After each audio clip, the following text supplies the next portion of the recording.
इस वीडियो में हम डिस्कस करेंगे नॉर्डिक काउंसिल में कौन कौन से मेंबर आते हैं, आर्कटिक काउंसिल में कौन कौन से मेंबर्स आते हैं और G4 ग्रुपिंग में कितने मेंबर्स हैं। ओके, देख लेते हैं।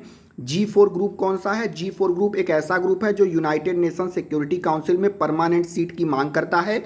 G4 ग्रुप को याद रखने की ट्रिक क्या है। Big Japan, where B stand for Brazil, I stand for India, G stand for Germany और Japan. Okay, so big Japan.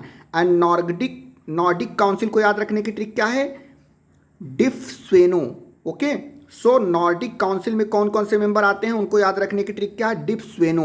D stand for Denmark, I stand for Iceland, F stand for Finland, स्वे stand for Sweden, NO stand for Norway. Okay, so Nordic council में dip स्वेनो, DIF Denmark, Iceland, Finland, Swe Sweden, NO Norway. Okay, so these 5 countries are the part of Nordic council. और जब आपको Arctic council पूछा जाएगा तो Arctic council में dip स्वेनो कंट्रीज तो आती ही हैं plus RUS countries. R stand for Russia, US stand for USA, C stand for Canada. Okay, so ये टोटल 8 कंट्रीज आती हैं हमारे किसमें, आर्कटिक काउंसिल में। और नॉर्डिक कंट्रीज में कितनी है, 5 कंट्रीज हैं। ओके, G4 को याद रखने की ट्रिक है बिग जापान। नॉर्डिक काउंसिल को याद रखने की ट्रिक है डिप स्वेनो। D stand for Denmark, I stand for Iceland, F stand for Finland, स्वे stand for Sweden, NO stand for Norway.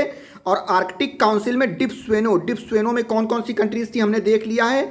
Dip स्वेनो में कौन कौन सी कंट्रीज थी, डेनमार्क, आइसलैंड, फिनलैंड, स्वीडन और नॉर्वे। इनके अलावा RUSC countries, R stand for Russia, US stand for United States of America और C stand for Canada. Okay, so these tricks will come very handy when you come to answer the prelims question. G4 grouping को याद रखने की trick big Japan, Nordic Council को याद रखने की trick DIP स्वेनो और आर्कटिक काउंसिल में डिप स्वेनो plus RUSC. Okay, thank you for watching, have a great day.